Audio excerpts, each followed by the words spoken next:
Yeah, I think we can start.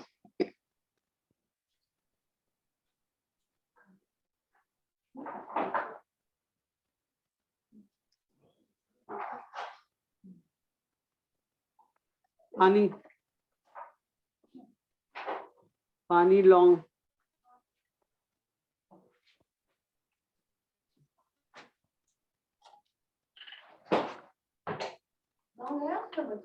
लौंग है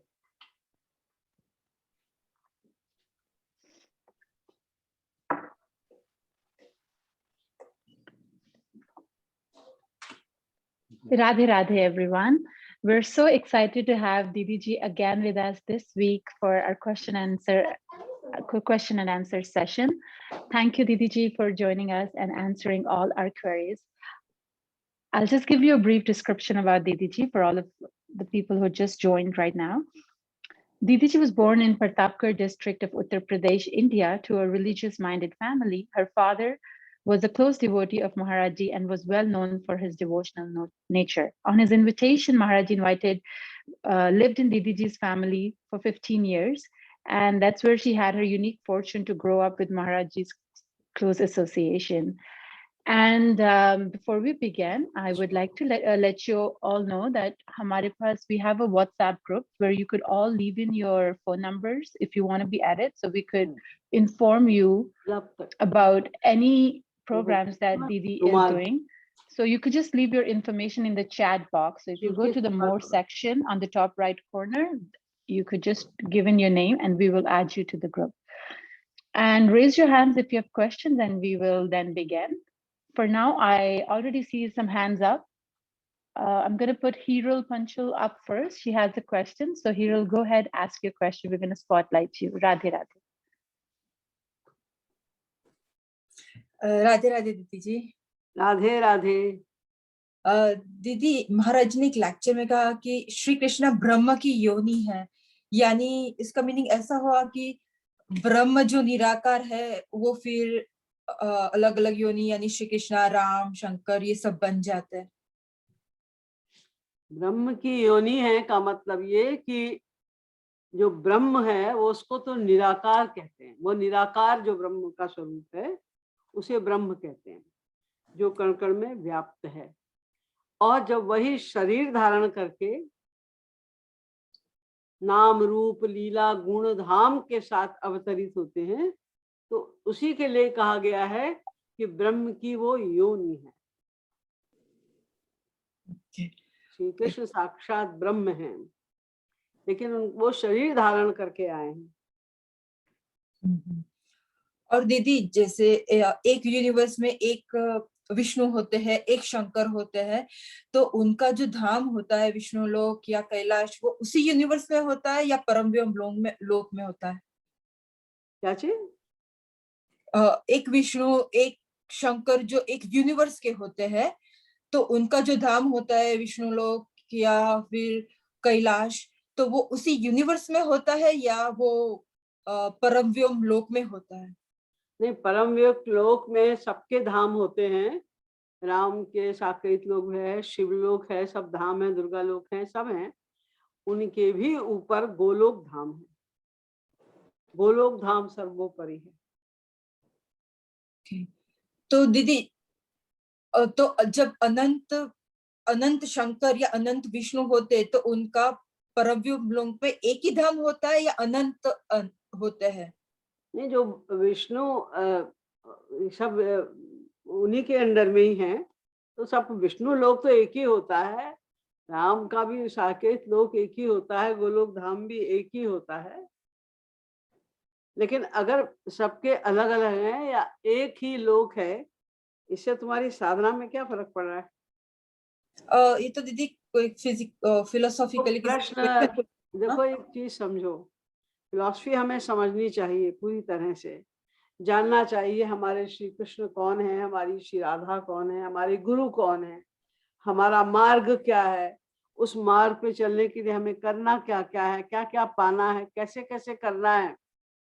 अगर तुम बहुत डिटेल इसमें जाओगी ना कि इतने विष्णु हैं तो वो कहाँ रहते हैं, उनके क्या गुण हैं, तो उससे जो उसमें पैदा हुए तो उनके क्या गुण है, तो इस लोग इस समय जब पैदा हो उनके, वे तुम पार नहीं पा पाओगे, क्योंकि हमारे ग्रंथ हजारों इतने हैं कि अगर कोई व्यक्ति केवल पन्ना पलटना चाहे हर ग्रंथ का एक लाइफ में, आजकल तो लाइफ बहुत ही छोटी होती है, लेकिन जब लोगों की लंबी लाइफ हुआ करती थी सतयुग वगैरह में, तो भी पन्ने पलटना भी संभव नहीं था। इतने ग्रंथ हैं, इतनी फिलॉसफी है।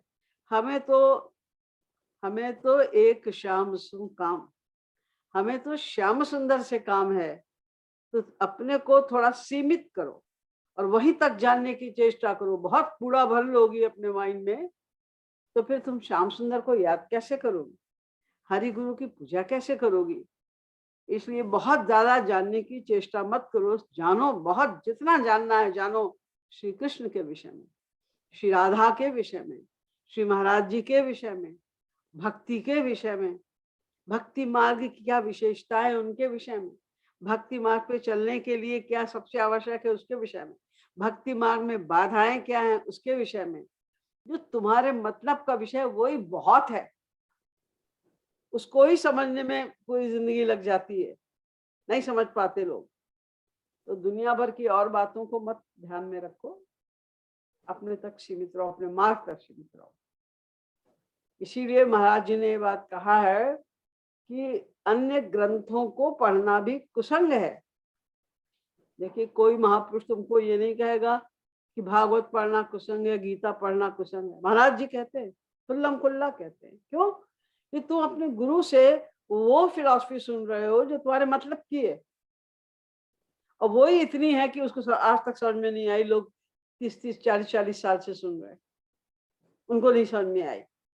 अब तुम पढ़ोगे भागवत, तो भागवत में तो कई तरह की बातें लिखी हैं। कोई योगारूढ़ संतों के लिए है, कोई योगारूढ़ के लिए है, कोई साधक के लिए है, कोई सिद्ध के लिए है। तो सब बातें हमारे लिए नहीं है, हमें अपने मतलब की बातें। येषाम यत् स्ववचो युक्तम बुद्धिमान तत्समाचरे, जो स्ववचो युक्तम, जो हमारे योग्य बातें उन्हें हम जाने। हमें फालतू बातें जान के क्या करना है? कितने अवतार हैं, क्या हैं, कहाँ रहते हैं, क्या करते हैं, हमें क्या करना है? हमें तो सब के ऊपर जो श्री कृष्ण है, हम उनकी उपासना कर रहे हैं, उनके बारे में हमें जानना, वही जान ले बहुत है। दीदी, लास्ट क्वेश्चन, जब आंसू आते हैं तो पता कैसे चले कि ये भगवान के लिए है या कोई संसारी चीज के लिए है? अरे जब तुम साधना कर रही, तुम्हें अपना कोई सांसारिक कष्ट याद आ गया, कोई सांसारिक प्रॉब्लम याद आ गई, किसी ने तुम्हारा अपमान किया वो याद आ गया, किसी ने तुम्हें बहुत कष्ट दिया वो याद आ गया और आंसू आ गए, तो संसार के आंसू हैं। और श्याम सुंदर की मिलन के लिए तड़प में आंसू आ रहे हैं, उनकी याद में आंसू आ रहे हैं। अरे तुम्हें किसी व्यक्ति विशेष के लिए संसार में आंसू आते हैं, तुम्हें पता चलता है ना कि ये आंसू हमारी माँ के लिए आ रहे हैं, कि अपने भाई के लिए आ रहे हैं, कि पति के लिए आ रहे हैं, किसके लिए आ रहे हैं, पता चलता है। तो भगवान के लिए आंसू आएंगे तो तुम्हें क्यों नहीं पता चलेगा कि हम तो उनकी याद में तड़प रहे हैं, उनकी याद में हमें आंसू आ रहे हैं? पता चल जाएगा अपने आप। थैंक यू दीदी। राधे राधे। थैंक यू दीदी, थैंक्स हीरो। तो आप लोग again just keep raising hands if you have questions. और मुझे एक बीच में अनाउंसमेंट करनी है कि दीदी की बुक कृपालु सुधा रस is now available online. India और कनाडा को छोड़कर हर कंट्रीज के लिए अवेलेबल है, और लिंक आपको अभी चैट बॉक्स में हम लोग डाल देंगे। You could do that, और also मैं WhatsApp ग्रुप में भी वो लिंक बाद में डालूंगी। So the book is available now for all of you to purchase online. Our next question is from Gayatri. Yes, Gayatri ji, can we please spotlight her? Radhe Radhe दीदी। राधे राधे।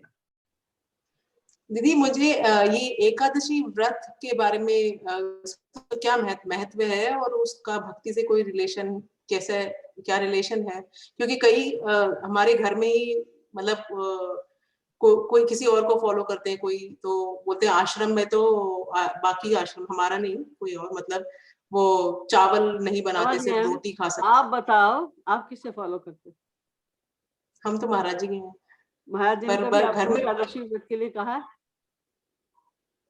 ये नहीं, इसलिए आपसे पूछ रही हूँ दीदी जी, मैं देखो भाई, आपसे पूछ रही हूँ। हम जब महाराज जी को फॉलो कर रहे हैं और महाराज जी किसी भी प्रकार के व्रत को कोई इंपॉर्टेंस देते ही नहीं। क्यों? क्योंकि महाराज जी ने व्रत का अर्थ भी समझाया हुआ है कि व्रत का अर्थ होता है कि हमें वही करना है, इसके अलावा कुछ नहीं करना है।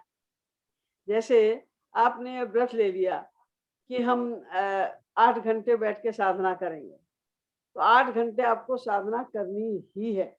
आपने गुरु व्रत ले लिया कि इनको ही गुरु मानना है, तो 24 घंटे आपको उनको ही गुरु मानना है, उनकी ही बात माननी है। तो जो लोग व्रत, जैसे पार्वती जी ने व्रत किया तो शंकर जी को पाने के लिए ही किया, तो उन्होंने उस समय 14 वर्ष तक शंकर जी की उपासना के अतिरिक्त, उनका स्मरण करने के अतिरिक्त और कुछ किया ही नहीं। तो कोई भी व्रत हम करते हैं, चाहे एकादशी का हो, रामनवमी का हो, जन्माष्टमी का हो, तो किसी को लक्ष्य करके किया जाता है। लेकिन महाराज जी ये नहीं चाहते। वो तो हमें रागानुगा भक्ति सिखा रहे हैं, यानी स्पॉन्टेनियस लव होना चाहिए तुम्हारा, किसी उसमें प्रेशर में आकर नहीं होना चाहिए। और ये तो तुम लोग भी जानते ही हो कि बहुत से लोग सोमवार का व्रत रखते हैं, बहुत से लोग एकादशी का व्रत रखते हैं या और तमाम व्रत रखते हैं, तो उनको भूख तो लगती है। वो कीर्तन वीर्तन तो वो करते नहीं कि हर समय बैठे हुए हैं साधना में कि आज व्रत है तो हमें जिसके लिए हम व्रत कर रहे हैं उनका ही स्मरण करना है और कुछ नहीं करना है, ऐसा कोई करता नहीं। तो परिणामतः क्या होता है कि अब जैसे उनको फलाहार खाना है शाम को 4 बजे, तो 2 बजे से घड़ी देखना शुरू कर देते हैं कि 4 बजा के मुझे बड़ी भूख लग रही है, अभी तो 4, हाँ बज गया 4, हाँ वही लाओ। तब वो जो व्रत का उनका खाना होता है बढ़िया बढ़िया बनता है। रोज तो सूखी दाल रोटी चावल लोग खा लेते हैं, लेकिन व्रत में तो बढ़िया बढ़िया मिठाई है, वो सब होता है, अच्छा अच्छा खाना। तो लक्ष्य नहीं है वो ठीक। भाई किसी ने कोई भी किसी का भी भगवान का व्रत ले लिया है, उनको पाना है और उनका ही चिंतन निरंतर कर रहा है। देखो जन्माष्टमी का व्रत कैसे शुरू हुआ? जब श्री कृष्ण ने अवतार लिया नंद बाबा के पुत्र, यशोदा जी के पुत्र के रूप में, तो लोग इतना नाचे, इतने प्रसन्न हुए, इतना आनंद हुआ उनको कि कोई खाने की याद ही नहीं थी किसी को। याचक भय अयाचक सिगरे, जितने जो गरीब भी थे, जो मांगने कभी कभी नंद बाबा के द्वार पर आते थे कि हमें पैसा चाहिए, धन चाहिए, अन्न चाहिए, ये चाहिए, वो चाहिए, उनको लुटा रहे हैं लगातार। नंद बाबा भी हीरे मोती लुटा रहे हैं, सब लुटा रहे हैं, लेकिन तदपि न लूटन की सुधि काहू, किसी को सुधि नहीं थी लूटने की, क्यों इतने आनंद में थे वो। तो एकादशी वाला के व्रत से कुछ नहीं। हाँ, अगर तुम एकादशी का व्रत या कोई दशी का व्रत तुम इस हिसाब से रख रही हो कि आज हम कुछ नहीं करेंगे, केवल साधना करेंगे, स्वरूप ध्यान की हम प्रैक्टिस करेंगे, आज हमने अपने आप को खाली कर दिया। व्रत नहीं रहोगे तो खाना बनाओगे, खाओगे, बर्तन मांजोगे, सफाई करोगे, 2-3 घंटे तो उसमें निकल जाएंगे ना। तो हम कुछ नहीं करेंगे आज, बस भगवान की भक्ति करेंगे और कुछ नहीं करेंगे, ऐसा कोई भी व्रत हो तो वो उपयोगी है, अच्छा है। और इस लक्ष्य को छोड़कर आप कैसा भी व्रत करो, कोई सा भी व्रत करो, जन्माष्टमी हो, रामनवमी हो, राधाष्टमी, कुछ भी हो, उसका कोई मूल्य नहीं। महाराज तो राधाष्टमी जन्माष्टमी पे भी कहते थे भाई आज उनका जन्मदिन है, बढ़िया बढ़िया खाना बनाओ, खाओ, आनंद करो, नाचो गाओ, खूब उनका स्मरण करो।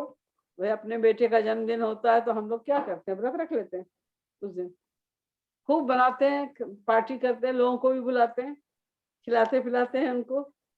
तो हम जब भगवान का जन्मदिन मना रहे हैं तो बस इतना कुछ उनके लिए करो कि और कुछ याद करने की का टाइम भी ना मिले हमें, उन्हीं को बस याद करते रहें। ये महत्व होता है व्रत का, कोई भी व्रत हो। थैंक यू दीदी। Thank you, Gayatri Didi. Our next question is from Urvi. Urvi ji, we could spotlight you. Radhe Radhe दीदी जी। राधे राधे। आपने प्रश्न पूछने का अवसर प्रदान किया, इसके लिए मैं आपकी बहुत बहुत आभारी हूँ। आपका बहुत बहुत धन्यवाद। तो मेरा प्रश्न ये है कि मैंने एक बार आपका यूट्यूब पे लेक्चर देखा था, उसमें आपने चित्रकूट सम्मेलन के बारे में बताया था कि किस प्रकार महाराज जी ने कॉन्ट्राडिक्टरी क्वेश्चंस रखे थे सामने, और जो स्कॉलर्स थे वो उस चीज़ को आंसर नहीं कर पा रहे थे। इस वजह से उन्होंने बोला कि सारे क्वेश्चंस ही गलत हैं। पर फिर एक उसमें थे करपात्री जी, जो उन्होंने बोला कि नहीं ऐसा नहीं है, वो बहुत चालाक थे, तो उन्होंने बोला कृपालु महाराज जी आंसर कर देते हैं ऐसे करके। तो उस समय मैंने पहली बार करपात्री जी के बारे में सुना, और अभी रिसेंटली मैंने उनके बारे में, मुझे थोड़ी इन्फॉर्मेशन मिली कि जो करपात्री जी हैं वो अखिल भारतीय राम राज्य परिषद के फाउंडर भी हैं, और हमारा अभी जो प्रश्न क्या है फिर?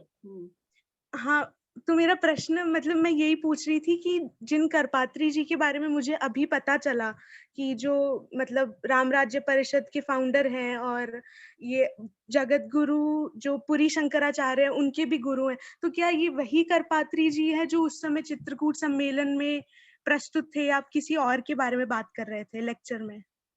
देखिए, हमने तो महाराज जी के अलावा किसी भी संत के विषय में कोई जानकारी प्राप्त करने की कभी चेष्टा ही नहीं की। अब करपात्री जी अभी भी हैं और वही हैं कि नहीं हैं, मुझे इस विषय में कोई जानकारी नहीं है। उस समय तो करपात्री जी का नाम भी सुनते थे, उनके जगह जगह प्रवचन भी होते थे। तो अभी तो मैंने बहुत दिनों से उनका कोई नाम वाम सुना नहीं। मैं कह नहीं सकती कि वो अभी भी हैं या नहीं। अगर वो फाउंडर थे तो वो तो रहेंगे ही, सदा फाउंडर में उनका नाम ही रहेगा। लेकिन वो सशरीर यहाँ है कि नहीं है, ये पता नहीं मुझे। अच्छा दीदी जी, धन्यवाद।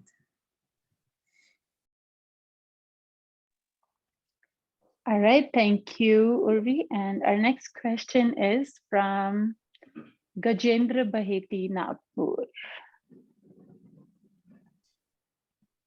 दीदी राधे राधे, प्रणाम। राधे राधे। दीदी राधे राधे। दीदी मैं थोड़ा सा हो सकता है अज्ञानवश कुछ प्रश्न कर रहा हूँ तो क्षमा कीजिएगा। मेरा पहला प्रश्न दीदी ये है कि जब वेदव्यास जी आए थे अवतार लेकर, उन्होंने बहुत सारे ग्रंथों की रचना की, उसके पश्चात शायद श्री महाराज जी ने ही इतने सरल रूप से गद्य और पद्य के रूप में और सरल भाषा में हमारे सामने ग्रंथ रखे हैं, जिसे पढ़कर तो कभी कभी हमें ऐसा लगता है कि कौन सा पढ़े और कौन सा ना पढ़े और किस ग्रंथों को पढ़कर हम आगे बढ़े। लेकिन चैतन्य अवतार में जब यही कृपालु महाप्रभु अवतार लेकर आए थे, तब उन्होंने केवल हरि बोल हरे राम संकीर्तन का ही विशेष प्रचार किया। शास्त्र वेदों की भाषा तो उन्होंने समझा ही होगी, लेकिन ग्रंथों के रूप में हमारे लिए उपलब्ध नहीं है। तो इन दोनों अवतारों में इतना भेद क्यों है? क्या अगर भेद नहीं होता तो दूसरा अवतार लेने की जरूरत क्या थी? ये भेद के लिए तो लिया अवतार ना। कुछ काम चैतन्य अवतार में किया उन्होंने, और बाकी काम वो इस अवतार में कर रहे हैं। हाँ हाँ। उस समय भी उन्होंने ग्रंथ लिखे, ऐसा नहीं है कि ग्रंथ नहीं लिखे उस समय भी ग्रंथ सब बंगला भाषा में थे। और सबसे बड़ी बात ये थी कि माधुर्य भक्ति का प्रचार, प्रैक्टिकल भक्ति का प्रचार जितना महाराज जी ने किया और किसी अवतार में नहीं हुआ। नाम संकीर्तन की महत्ता, नाम संकीर्तन का धुआंधार प्रचार चैतन्य महाप्रभु ने प्रारंभ कर दिया था। और उन्होंने भक्ति का महात्म्य, श्री कृष्ण की अनन्य भक्ति का महात्म्य, ये सब कुछ, आंसू बहाने का महात्म्य, दीनता का महात्म्य, ये सब उन्होंने प्रकट कर दिया था। स्वयं महाप्रभु राधा कृष्ण के मिलित अवतार होते हुए भी अपने ही भक्तों के चरणों में गिर गिर कर रोते थे कि हमें श्री कृष्ण के दर्शन करा दो, हमें हमारे प्रियतम से मिला दो। ऐसा करते थे वो सिखाने के लिए कि भक्ति का पहला स्टेप दीनता है। जब तक दीनता नहीं होगी भक्ति की शुरुआत भी नहीं हो सकती। बहुत कुछ उन्होंने हम लोगों को सिखाया चैतन्य अवतार काल में। और शेष बातें, श्री राधा का विशेष महत्व, यद्यपि वो श्री राधा के ही तो अवतार थे महाप्रभु चैतन्य भी, लेकिन जी। एक अवतार में सब कुछ नहीं बताया जा सकता। तो जो उन्होंने जहां से उन्होंने छोड़ा हाँ, वहीं हाँ, से हाँ। श्री महाराज जी ने शुरुआत की। और जी, जी, इस समय के लोग घोर जी। कलयुगी हाँ, और हाँ, तार्किक हैं, हाँ, हाँ। नास्तिक भी हैं। जी, नास्तिक होने के कारण तर्क बुद्धि अधिक हो जाती है, क्योंकि जी, अंदर से वो ये मानना नहीं चाहते कि हमें भक्ति ही करनी चाहिए। ऐसे जी, कर लो थोड़ी थोड़ी भक्ति भगवान की भी, अपना संसार में, संसार मत छोड़ो, लिप्त रहो जी, संसार में। ये लोगों का सिद्धांत है, इसलिए तर्क ज्यादा करते हैं। खूब अच्छी तरह तर्क वितर्क करके तब इस रास्ते पर वो चलते हैं। इसीलिए जी, महाराज जी का जो बहुत ज्यादा एम्फेसिस रहा वो फिलॉसफी पर था। महाराज जी ने फिलॉसफी को इतना क्लियर, इतनी क्लैरिटी के साथ में सारे ग्रंथों का सार पहली जी, बार विश्व के इतिहास में पहली बार महाराज जी जी, ने ही बताया और किसी जी, ने नहीं बताया। श्री राधा का महत्व कूट कूट कर महाराज जी ने जिस प्रकार भरा है अपने हाँ, शरणागत सत्संगियों के माइंड में, पहले ऐसा कभी नहीं हुआ। रूप ध्यान का क्या मतलब है? देखिए, हर संत ने कहा कि मन से स्मरण करो, ध्यान करो, कोई कहता है सुमिरन करो, कोई कहता है मेडिटेशन करो। वही बात घूम घूम के सब ने कही है, हर संत ने जी, कही है। लेकिन ये सुमिरन करो कैसे, होता क्या है सुमिरन का मतलब, स्मरण जी, का मतलब है क्या, ये किसी ने नहीं क्लियर किया। कि महाराज जी ने रूप ध्यान उसको नाम देके क्लियर किया कि जब भगवान का जो तुमने रूप माना है वो तुम्हारे सामने आ जाए, तुम्हारे अंतःकरण में आ जाए, तब समझो कि तुम उनका स्मरण कर रहे हो।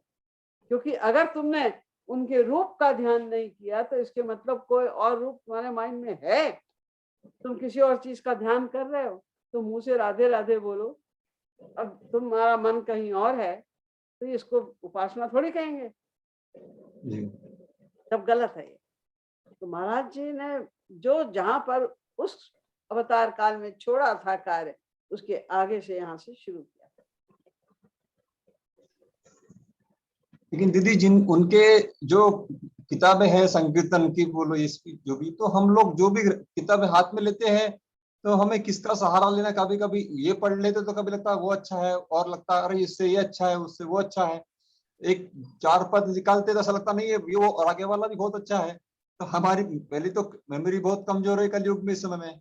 तो किस उनके संकीर्तनों का, गद्य का, पद्य का सहारा लेकर विशेष जल्दी से जल्दी आगे बढ़ा जाए, क्या यह आप बताएंगे? देखो, महाराज जी के सभी पद किसी जी, न किसी रूप में एक साधक के लिए बहुत महत्वपूर्ण है। जी, इसलिए जब जैसा मूड हो, जी, मान लो तुम्हारा मन कर रहा है कि इस समय हम श्री राधा रानी का गुणगान करें, तो राधा माधुरी का जो पद अच्छा लगे, या कोई भी कीर्तन जो श्री राधा रानी के लिए लिखे गए हैं तुम उनका गान करो, या महाराज जी के हजारों कीर्तन और हजारों पदों के मध्य में जिस जी, पद को गाने से, जिस कीर्तन को गाने से तुम्हारा अधिक भाव बनता हो, उस कीर्तन को या उसको पाओ। ये मत सोचो कि ये ज्यादा अच्छा है, ये ज्यादा इम्पोर्टेंट, सब इम्पोर्टेंट इक्वली।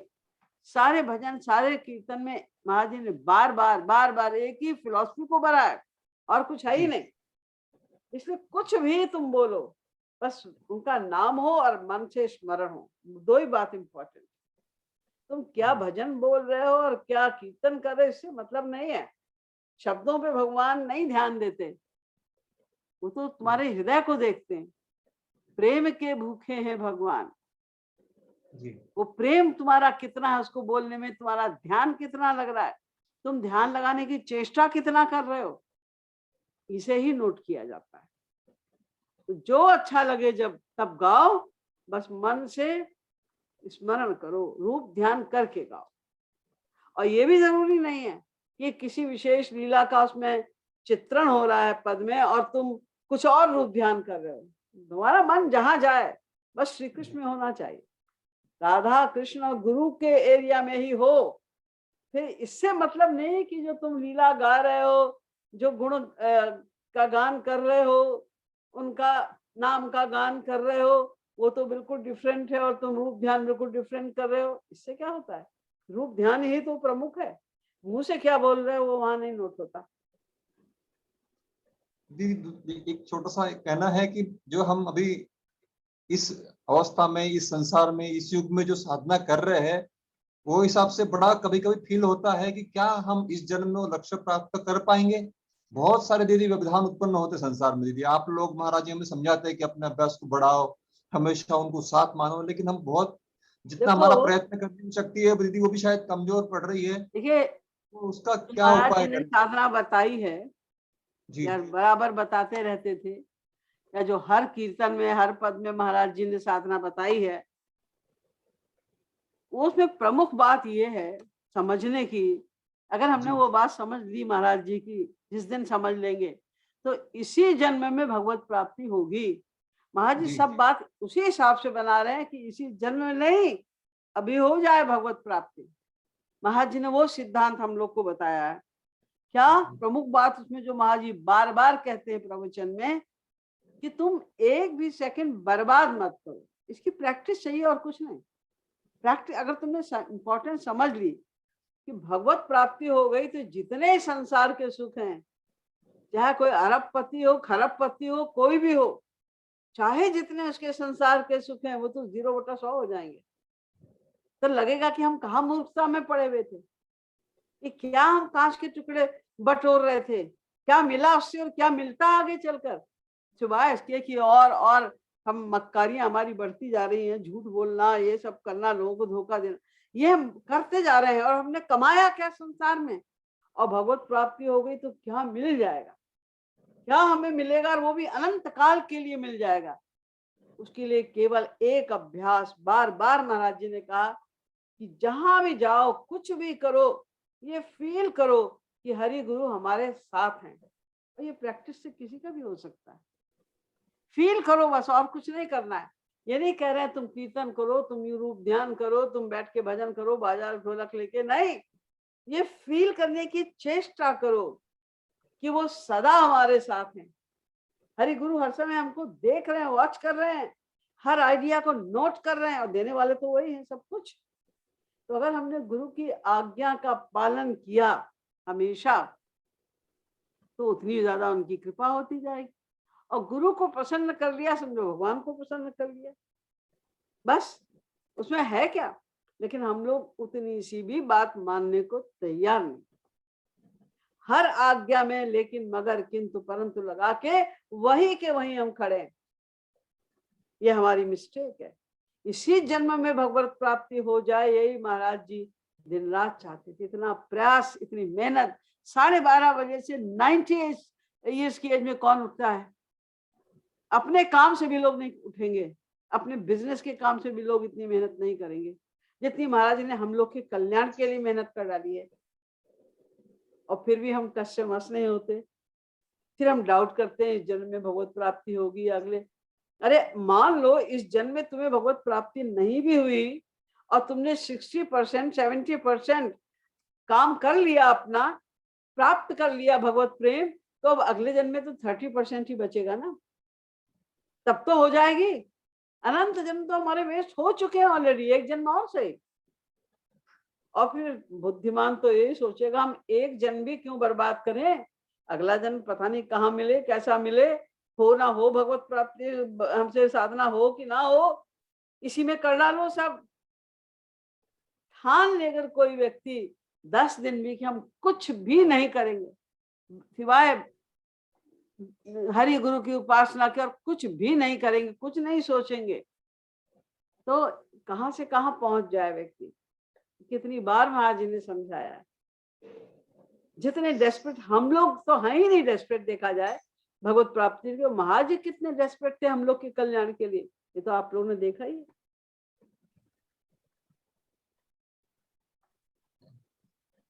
थैंक यू दीदी। Radhe Radhe. Radhe Radhe. Thank you, Bhaiya, for your question. Next is Aditya Tomar. If we could just spotlight him. Aditya. Radhe Radhe दीदी।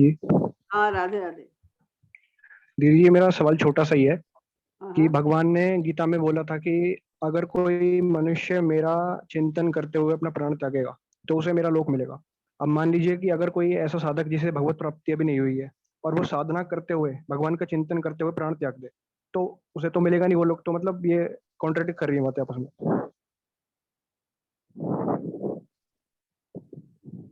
भगवान का स्मरण करते हुए मृत्यु हो ऐसा केवल उस व्यक्ति का ही पॉसिबल है जिसका मन संसार से पूरी तरह हट चुका है, यानी जिसका मन पूरी तरह भगवान में लग चुका है, जो भगवान को पा चुका है।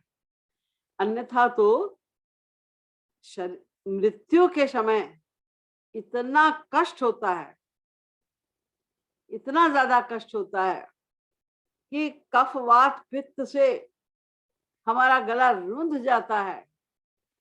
ऐसा लगता है जैसे हजारों बिच्छू डंक मार रहे हैं।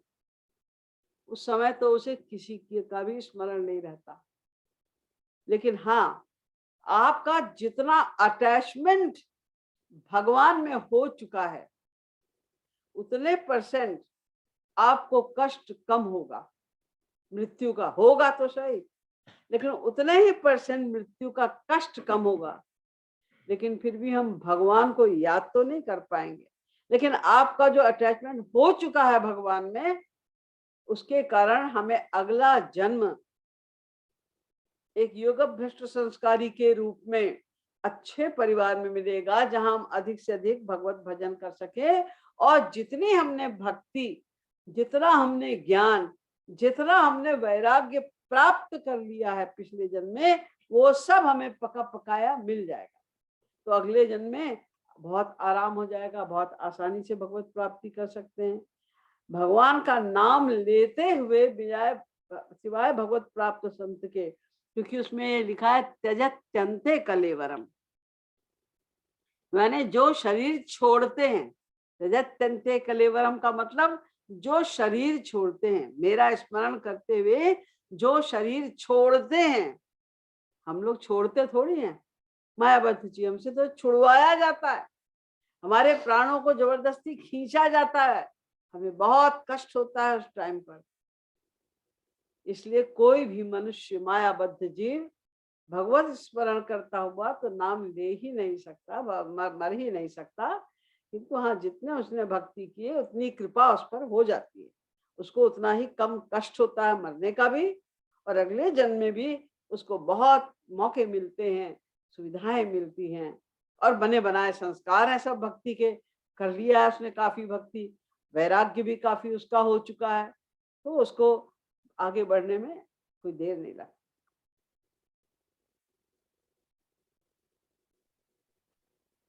Thank you, Vijaya. Our next question is from Karina Sina. So Karina, if we could just spotlight her. Radhe Radhe दीदी। राधे राधे दीदी मेरा प्रश्न ये है कि रागानुगा भक्ति क्या है? क्या है? रागानुगा भक्ति। रागानुगा भक्ति क्या है? रागानुगा जब हम भक्ति शुरू करते हैं, साधना करते हैं, तो साधना भक्ति 2 प्रकार की होती है। एक को कहते हैं रागानुगा भक्ति और एक को कहते हैं वैधि भक्ति।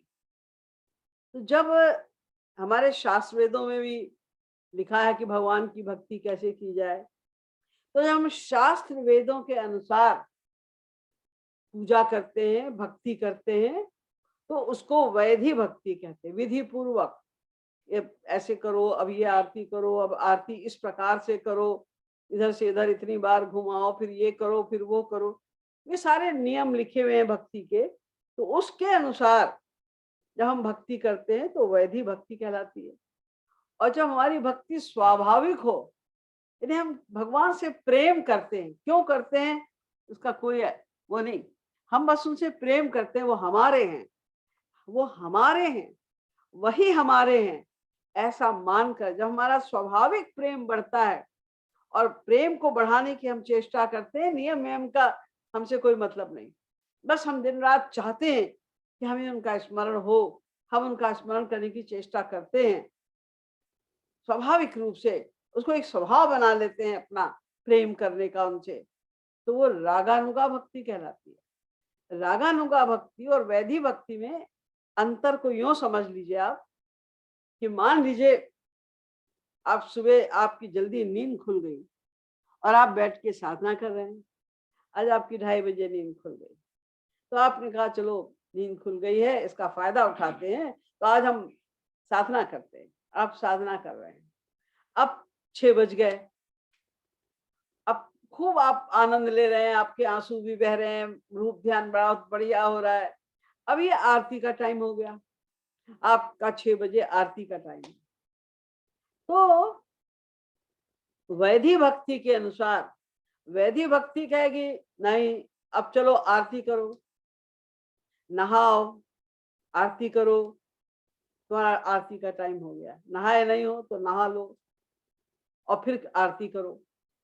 रागानुगा भक्ति कहेगी क्या मुसीबत आई, कर लेना आरती पारती बाद में, अभी तुम्हारा मन लग रहा है, आंसू बह रहे हैं, रूप ध्यान हो रहा है, यही तो लक्ष्य है भगवान को पाने का, पूजा का, किसी भी भक्ति का, पूजा का, आरती का क्या लक्ष्य है? यही तो लक्ष्य है कि भगवान में प्रेम बढ़े। तो तुम्हारा मन अभी लगा हुआ है, ये तो किसी किसी का कभी कभी लगता है, विशेष भगवत कृपा से ऐसा होता है। तो तुम्हारा मन अगर लगा हुआ है, आंसू बह रहे हैं, या खूब अच्छा तुम्हें आनंद आ रहा है, तो आरती वारती 1 घंटे बाद कर लेना, क्या मुसीबत आई? नहा लेना बाद में, क्या मुसीबत आई? क्योंकि नहाना धोना तो शरीर की शुद्धि के लिए होता है, लेकिन यो स्मरेत पुंडरीकाक्षम सबाह्याभ्यंतर शुचि, जो भगवान का स्मरण करता है वो तो भीतर और बाहर, बाह्य अभ्यंतर शुचि, बाहर से भी शुद्ध हो जाता है, भीतर से भी शुद्ध हो जाता है। अब कौन सी तीसरी शुद्धि बची जिसके लिए आरती करना, नहाना बहुत जरूरी है। ये नहाने वहाने का नियम तो इसलिए है कि तुम फ्रेश होकर बैठो, भगवान का भजन कर दे तो तुम्हारा मन लगेगा, नहीं तो तुम्हें नींद आने लग जाएगी, आलस आने लग जाएगा, तुम्हारी साधना में बाधा पहुंचेगी। तो ये वैधि भक्ति जो है वो विधि पूर्वक की जाती है, उसमें नियमों का ख्याल रखना पड़ता है। आरती के टाइम पे आरती ही करनी है, नहाने के टाइम पर ही नहाना है, सुबह इतने बजे ही सोकर उठना है, और आरती जो तुम बैठोगे साधना करने उसमें पहले ये करना, फिर ये करना, फिर ये करना। और रागानुगा में तो बस भगवान का नाम लो, उनका रूप ध्यान करो, उनके आंसू बहाओ, सिर्फ इतना ही करना पड़ता है। हर समय उनका स्मरण करने की चेष्टा करनी पड़ती है, उसको रागानुगा भक्ति कहते हैं। Thank you, Karina, for your question. And the next one is the next is Anshul Dhingra. So Anshul Bhaiya, if we could just have you on the screen.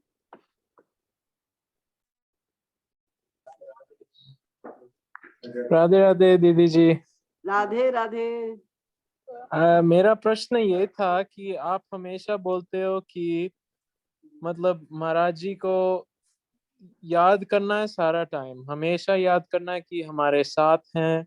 पर ये मेरा सवाल ये है कि जब हम पढ़ाई कर रहे हैं या काम कर रहे हैं, यानी कुछ काम कर रहे हैं जहां मन हमको काम में लगाना है ताकि वो काम ठीक ठाक से करें, ऐसे नहीं है कि हम कहीं बाहर सैर पे जा रहे हैं या कुछ घर में कर रहे हैं ताकि हम रूप ध्यान कर सकें। तो उस टाइम पे हम कैसे याद करें कि महाराज जी हमारे साथ हैं? इसका उत्तर तो मैंने पिछली बार भी दिया था कि आप हर समय याद जो करने की बात है, अभी भी मैंने बताया ना, कि महाराज जी का कथन ये है कि तुम यथासंभव जब भी जहां भी जा रहे हो, जो भी कर रहे हो, तो तुम उनका स्मरण करो। अब तुम जैसे ऑफिस में जा रहे हो, अब तुम्हें कंप्यूटर पे बैठकर कुछ ऐसा मान लो ड्राफ्टिंग करनी है या कोई ऐसा काम करना है जिसमें फुल कंसंट्रेशन चाहिए, तो उस समय तुम भगवान का रूप ध्यान करोगे या ध्यान करोगे तो सारा काम बिगड़ जाएगा, ना तो ढंग से पूजा ही हो पाएगी, भगवान का स्मरण ही हो पाएगा, और ना ही तुम्हारा काम हो पाएगा। तो उसका नियम ये है कि एकदम से होता है ऐसा भी, लेकिन अभी नहीं हो सकता वो। उसका महाराज जी ने तरीका ये बताया है कि प्रतिदिन 1-2 घंटे बैठकर हमें साधना रूप ध्यान की करनी है अपने घर में एकांत में। उतना तो हर व्यक्ति समय निकाल ही सकता है। ऐसा कोई नहीं है जो ये कहे कि हम इतने बिजी हैं कि हमको तो 2 घंटे का भी समय नहीं निकलता कि हम भगवान की उपासना करें, वो निकालना पड़ेगा 2 घंटा कम से कम, चाहे तुम 1 घंटा सुबह 1 घंटा रात करो, या सुबह 2 घंटा या रात में 2 घंटा करो, जैसे भी हो, रूप ध्यान की प्रैक्टिस की। और उसके बाद उसी प्रैक्टिस को यूटिलाइज करना है। जब आप जा रहे हो काम पे, कार चला रहे हो अपनी, तो आप उस समय सोच सकते हो कि महाराज जी हमारे साथ हैं। अब जब आप ऑफिस में पहुंच गए, अब आपको काम करना है, इसलिए 2 मिनट 1 मिनट जितना भी समय आपको मिले, आंख बंद करो और ये ध्यान करो कि श्री महाराज जी से प्रार्थना कर रहे हो तुम कि महाराज जी अब हम अपना काम जो आपने हमें सेवा दी है वो सेवा करने के लिए हम यहाँ पर आ गए हैं। मेरे ऊपर ऐसी कृपा कीजिए कि मैं आपको एक क्षण के लिए भी भूलूं ना, बस। और उसके बाद अपना काम शुरू करो, अपना पूरे मनोयोग के साथ में अपना काम करो, अच्छी तरह करो काम।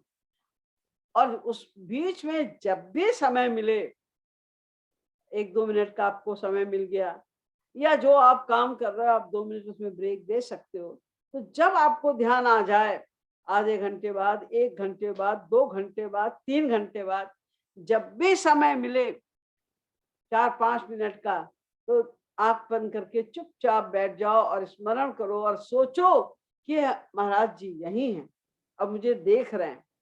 1 मिनट का समय मिले तो 1 मिनट ध्यान कर लो, 10 सेकंड का समय मिले तो 10 सेकंड ध्यान कर लो कि हाँ महाराज जी हैं, बैठे हैं, हमारे अंतःकरण की हर बात को नोट कर रहे हैं, वो बैठे हैं हमारे अंदर, वो सब नोट कर रहे हैं, और फिर अपना काम शुरू कर दो।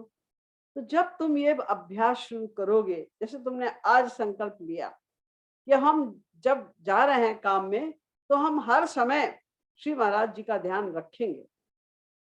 भगवान का ध्यान कठिन है हमारे, लेकिन महाराज जी को देखा है तो उनका ध्यान आसान है, तो हम आज से महाराज जी का ध्यान करेंगे पूरे टाइम। लेकिन जब आप पहले दिन जाओगे तो हो सकता है कि आपको शुरू में तो आपने कर लिया ध्यान, और फिर आपको आपने 8 घंटे काम किया तो आपको याद ही नहीं आई, एक बार भी नहीं याद आई। समय भी खाली हुआ था लेकिन भूल गए कि उनका स्मरण करना है। कोई बात नहीं, अब आप रात में जब आप सोने जा रहे हो तो 10 मिनट दो आप और सोचो कि आज आपने कहाँ कहाँ क्या क्या गलती की, तो आपको सामने दिखाई देगा कि हमने संकल्प लिया था कल कि हम काम पे जाके पूरे टाइम ध्यान करेंगे, लेकिन हमने तो एक बार भी ध्यान नहीं किया। कल ऐसा नहीं होगा, कल हम जरूर करेंगे। सोचिए, दृढ़ निश्चय करो, और फिर आप दूसरे दिन करोगे तो 8 घंटे में हो सकता है कि 1-2 बार आपको ध्यान आ जाए। फिर आप और प्रैक्टिस करिए तो 8 घंटे में 3-4 बार ध्यान आने लग जाएगा। फिर और प्रैक्टिस बढ़ाओ तो धीरे धीरे करके 8 घंटे में 7-8 बार ध्यान आने लग जाएगा। फिर और प्रैक्टिस करोगे तो हर आधे घंटे बाद, फिर और प्रैक्टिस करोगे तो हर 15 मिनट बाद, फिर और प्रैक्टिस करोगे हर 10 मिनट बाद, और करते करते इतना अभ्यास हो जाएगा कि तुम किसी से भी बात कर रहे हो या कुछ भी काम कर रहे हो, वो चिंतन चलता रहेगा।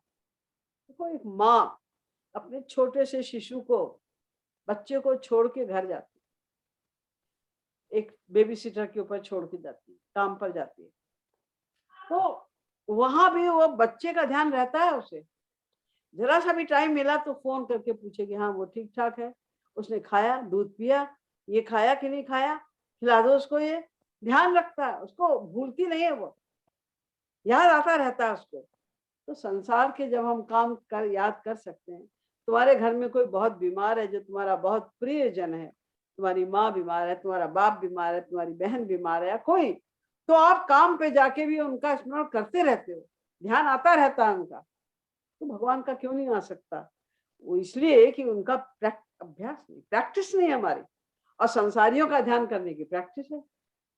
तो बस इसी प्रैक्टिस को चेंज करना, इसका डायरेक्शन चेंज करना है। प्रैक्टिस वही है, डायरेक्शन अभी तक आपका संसार था, अब धीरे धीरे अभ्यास द्वारा। उसने, अर्जुन ने ये क्वेश्चन किया था भगवान श्री कृष्ण से, आप हमेशा कहते हैं मन को लगाओ, मन को लगाओ, मन को समर्पित करो, लेकिन चंचलम ही मन कृष्ण प्रमाथि वलद्रम, ये मन तो बड़ा ही चंचल है और प्रमाथि मन माना है। भागता है, क्षण आयाति पातालम क्षण याति नभस्थलम, एक क्षण में पाताल में पहुंच जाए, अगले क्षण नभ में आकाश में पहुंच जाए, ऐसा तेज बनाइए। क्या करें इसका हम? तो भगवान श्री कृष्ण एडमिट किया, असंशयम महाबाहो मनोदुर्निग्रहम चलम। इसमें कोई डाउट नहीं है कि मन को कंट्रोल करना बहुत कठिन है। वायु सुदुष्करम, पवन की भांति, हवा की भांति इसको कंट्रोल करना बड़ा कठिन, लेकिन अभ्यासेन तु कौन्तेय वैराग्येन च गृह्यते। दो तरह से बढ़ेगा तुम्हारा ये अभ्यास। कैसे? पहली बात अभ्यासेन, अभ्यास करो, प्रैक्टिस करो, और दूसरी बात वैराग्येन च, वैराग्य माने बार बार सोचो कि संसार से न कुछ मिला है न मिलेगा, क्या आशा लगाए बैठे हैं? ये संसार वाले हमको पैसा दे देंगे, संसार का सामान दे देंगे, उससे क्या फर्क पड़ता है? एक व्यक्ति दाल चावल खाता है, एक प्रकार 56 प्रकार के व्यंजन खाता है, तो पेट तो दोनों का भर रहा है, शरीर तो दोनों का चल रहा है, और जो 56 प्रकार के व्यंजन उसकी तो वासना बढ़ रही है और कुछ नहीं हो रहा है। रोज सोचेगा नया नया और लाया हूं हमारे लिए खाना। तो संसार ने क्या दिया है, उनका है क्या? संसार वालों के पास संसार के सामान के अलावा है क्या? वो क्या देंगे? वो तो हम अनंत जन्मों से ले ही रहे हैं, मिल ही रहा है हमको। उससे क्या मिला है हमको आज तक जो आगे मिल जाएगा? लेकिन जो हमारे हरि हैं, गुरु हैं, ये तो हमें वो चीज देंगे कि अनंत काल के लिए अनंत आनंद मिल जाएगा, जो बढ़ता रहेगा सदा, कुछ नहीं करना पड़ेगा उसके बाद। तो ये सोचना बार बार, जो जेन्युइननेस है संसार का, ये संसार कितना खोखला है, कितना ये हमारे लिए हमारे मतलब की चीज में है ही नहीं, ये सोचने से वैराग्य बढ़ेगा, और फिर लगातार अभ्यास करते रहने से उनका चिंतन बढ़ेगा, और फिर आदत पड़ जाएगी। देखो हम लोग सीखते हैं ABCD, अभी टीचर कहता है लिखो D, तो हमें सोचना पड़ता है D कैसे लिखा जाता है, हाँ ऐसे लिखा जाता है। फिर उसके बाद और अभ्यास हुआ तो कैट मैट रैट छोटे शब्दों को कहा जाता था लिखो, तो सोच के लिखना पड़ता था। फिर हमको सेंटेंसेस बनाने पड़े, तो उसमें हमको और सोचना पड़ता था। फिर हमको एसेज लिखने पड़े, तो और सोचना पड़ता था। अब आप देखो, आप पूछते हैं भाई तुम्हारा क्या नाम है, कहाँ रहते हो, आप सोचते ही नहीं कि हम क्या स्पेलिंग, आपका अपना आप हाथ चलता जाता है और आप लिखते जाते हो जी। ऐसे तो हुआ ना ये सब कुछ। तो इसी प्रकार ये भी बहुत इम्पोर्टेंट बात है कि हमको हर समय उनका स्मरण करना है। यही शुरुआत है भक्ति की, यहीं से शुरू होगी आपकी भक्ति, तो करना ही पड़ेगा। ये मत जो होता नहीं, अरे हम करते नहीं, ये बोलो हम करते नहीं, करो, करने से होगा, संकल्प करने से सब कुछ हो जाएगा। हम तो पहले करवट बदलना भी नहीं जानते थे, प्रैक्टिस करके बहुत प्रैक्टिस की, बहुत प्रैक्टिस की, तो करवट बदलने लगे हम। बस एक बार आ गया करवट बदलना, तो बस उलट पुलट शुरू हो गया बच्चे को। चलना नहीं जानते थे हम, कितनी कोशिश करते थे चलने की, अब भागते हैं, मैराथन में भाग ले रहे हैं लोग। ये सब प्रैक्टिस से ही तो हुआ है ना, प्रैक्टिस करना पड़ेगा।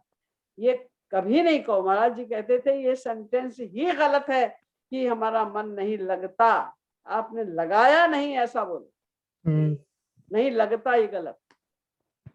थैंक यू दीदी जी। वेलकम। Thanks, भैया.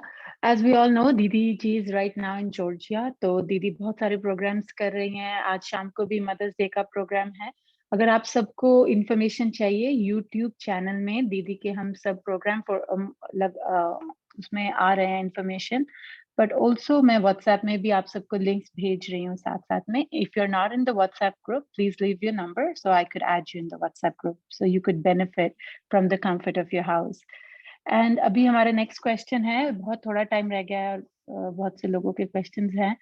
नेक्स्ट इज भक्ति है, शिल्पा चौधरी। सो भक्ति, go ahead, ask your question. Radhe Radhe दीदी। राधे राधे। प्रणाम दीदी। दीदी मेरा क्वेश्चन बड़ा लॉजिकल सा है।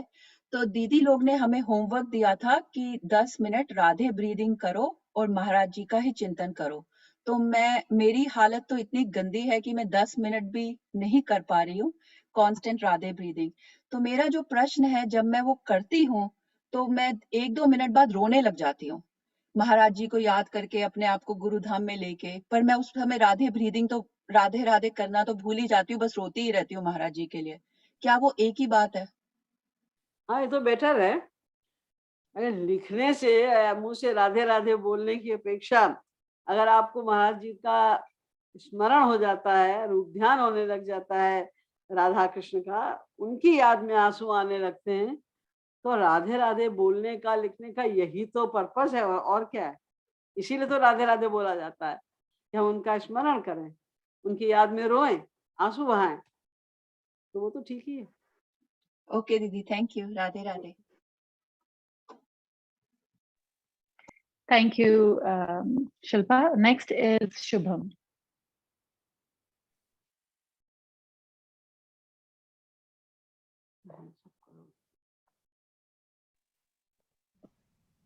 Shubham, you have to unmute. Shubham. Yeah.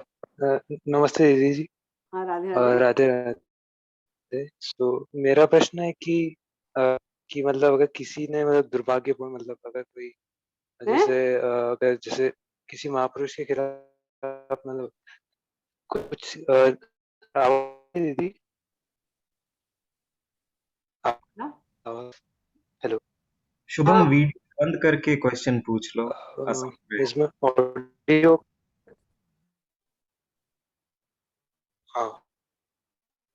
आपकी आवाज नहीं आ रही ठीक से। हेलो, अब आवाज आ रही है दीदी?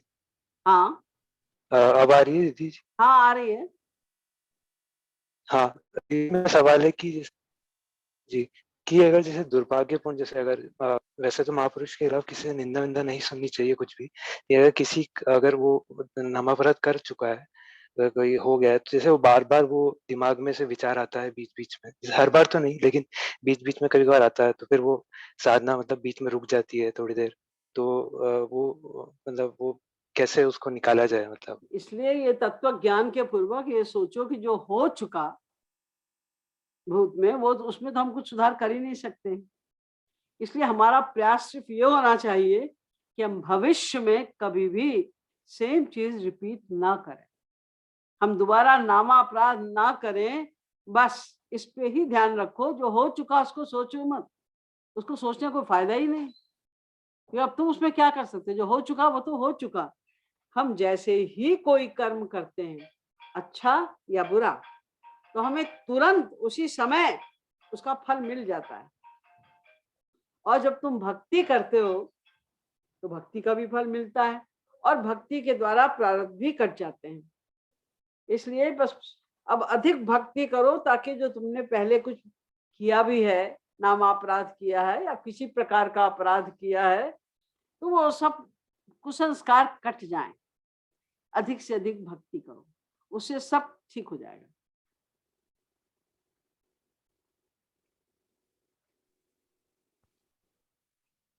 Thank you, Didi. धन्यवाद। Next is Shankar ji from Seattle, USA.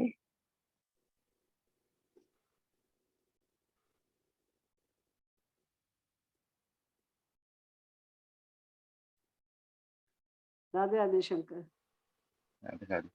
दीदी, एक प्रश्न था। गौरांग महाप्रभु जी के समय तो बहुत से गोस्वामी हुए, उनके पार्षद हुए, और वो कौन कौन थे इस विषय में उन्होंने पुस्तक भी लिखी, जैसे रूप गोस्वामी, सनातन गोस्वामी और अद्वैताचार्य, ये सब कौन कौन विभूतियां थी। तो महाराज जी के समय जो अवतरित हुए हैं, उनके बारे में अभी तक कुछ उनके जाने के पश्चात भी कुछ लिखा नहीं गया है कि उनके साथ कौन कौन आए थे और सब कौन पता चलेगा टाइम आने पर। अच्छा। क्योंकि कोई ऐसा ही व्यक्ति जब इस बात को रिवील करेगा जिसके विषय में सब ये स्वीकार करेंगे कि हाँ ये ऑथेंटिक है, कि जो कह रहा है इसकी बात में सार है, ये ऑथेंटिक बात है, तभी वो सब प्रकट होगी। तो जने और भी लोग कुछ कुछ कहते रहते हैं, उस पर कोई विश्वास करता नहीं और करना भी नहीं चाहिए। लेकिन उस बात को प्रकट करने के लिए कोई ना कोई महापुरुष तो आएगा जो सब प्रमाण ये बताएगा ऐसे जो महापुरुष होते हैं, जैसे महाराज जी हुए, ऐसे तो युगों में कभी कल्पों में एक ऐसे महापुरुष होते हैं, और उनके विषय में सब कुछ हमारे शास्त्रों में, वेदों में भी लिखा है, नाम सहित सब लिखा है। लेकिन अभी हम लोगों में से कोई ऐसा है नहीं जो इस बात को सब प्रमाण बता सके कहाँ लिखा है उनके विषय में। महाप्रभु चैतन्य के विषय में भी, उनकी सब लीलाओं के विषय में सब कुछ वेदों में है, शास्त्रों में है। ठीक इसी प्रकार से श्री महाराज जी के लिए भी सब कुछ लिखा है और सब सामने आएगा। तो हम लोग को के सामने अभी इसलिए भी नहीं आ रहा है कि तुम लोगों को शास्त्र वेद के प्रमाणों की आवश्यकता तो है नहीं, तुमने तो प्रत्यक्ष देखा है कि महाराज जी चीज क्या कर, तो तुम्हें क्या करना है, कोई बताए चाहे ना बताए। और उनके परिकर साथ में कौन आए थे, पार्षद कौन आए थे उनके साथ में, उसे जानने की भी आवश्यकता नहीं है। अगर जान लिया तो उससे तुम्हारी साधना खराब हो सकती है। कारण ये कि जो भी परिकर उनके आए हैं तो दिखेंगे तो हमें तो एक साधारण मनुष्य के रूप में दिखेंगे ना। उनके कार्य जो होंगे वो सारे मनुष्य जैसे होंगे। महाराज जी भी, उनके सारे कार्य तो मनुष्यों जैसे ही थे, मनुष्य शरीर में आए थे वो। तो उनके लिए भी जो बाहर के लोग थे उनकी दुर्भावना बन जाती थी, जो समझते नहीं थे महाराज जी को, तरह तरह की बातें करने लग जाते थे। तो उन जो महाराज जी के परिकर पार्षद आए हैं, यदि उनके लिए बता भी दिया जाए कि ये पार्षद हैं, ये परिकर हैं, तो तुमको हे भगवान ऐसे होते हैं, ये झूठ बोल रहा है, गलत है, हम तो नहीं मानते ये परिकर हैं, इनमें तो ये दोष है, इनसे तो अच्छा हमारा हिसाब किताब है, ऐसे हम मान लेंगे, संग हो जाएगा, हमारा नाम अपराध हो जाएगा हमसे। इसलिए अभी नहीं रिवील हो रहा है, बाद में हम लोग जब चले जाएंगे। अच्छा, हमारे जाने के बाद होगा। मोस्ट प्रॉब्ली क्या पता माँ जी कृपा हो जाए, कोई इसके पहले भी बताने वाला आ जाए, लेकिन मोस्ट प्रॉब्ली हमारे जाने के बाद ही रिवील होगा। Okay ji, thank you. Radhe Radhe, happy mother's day. Thank you. Thank you, Bhaiya. We'll take the last question from Gajendra Bhaiya now, and we have more hands, but फिर हमें next week दोबारा से continue करेंगे, सबके questions नहीं ले पा रहे, but Gajendra Bhaiya, you could just ask the question and then we'll end it. हाँ दीदी, मेरा प्रश्न का उत्तर अंशुल के प्रश्न के उत्तर में बहुत अच्छे से मिल गया है। अंशुल ने जो सवाल किया था आपने बता दिया, मुझे उससे मिल गया है दीदी। Thank you, happy mother's day. और ठीक है, फिर हम आशा बोरा we will take you and then we will end the next. आशा दीदी, if you could come. हाँ जी, बस एक कमेंट करना था। किसी ने बताया था कि जैसे रामावतार में राम जी चतुर्व्यूह रूप में आए थे, राम लक्ष्मण भरत शत्रुघ्न।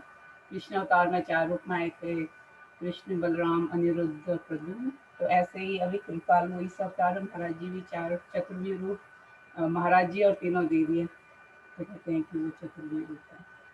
और दीदियाँ तो कहते हैं, अपना एक्सपीरियंस है। एनीवे मेरा क्वेश्चन है एक वैसे कि अभी टाइम शायद नहीं हो, नेक्स्ट टाइम इतना अंतर्ज्ञान मेरे अंदर नहीं है मैं बता सकूं कि बड़ी दीदी लोग कौन हैं। वो चतुर्व्यूह में आते हैं या उससे ऊंची स्थिति है या उससे नीची स्थिति है, वो कौन है कौन नहीं है, किस चीज का वो अवतार है। बड़ी दीदी किसका अवतार है, छोटी दीदी किसका अवतार है, मझली दीदी किसका अवतार है, इसका मुझे अंतर्ज्ञान कुछ भी नहीं है। और सब अपने अपने आइडियाज लगाया करते हैं, कोई कुछ कहता है कोई कुछ कहता है। मैं उन बातों पर ध्यान भी नहीं देती, विश्वास ही नहीं करती। ये सब तो अपना अंदाज ही लगा रहे हैं ना। कोई भगवत प्राप्त संत इनमें से है नहीं, और होगा भी हो तो मैं तो नहीं मानती, मेरा विश्वास नहीं है उन लोगों के प्रति कि ये भगवत प्राप्त संत है, इसलिए उनके वचनों पर भी विश्वास नहीं है हमारा। ये तो मैंने जैसे अभी भी बताया कि तो कोई आएगा ऑथेंटिक व्यक्ति, वो रिवील करेगा सब बातों को, पता सब चलेगा भविष्य में, अभी कुछ नहीं पता।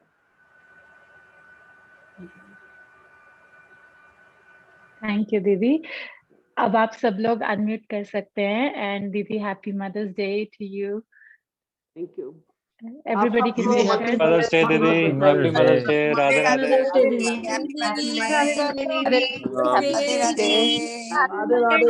Happy mother's day, Radhe Radhe दीदी, Radhe Radhe. Radha happy Radhe mother's day. Radhe Radhe.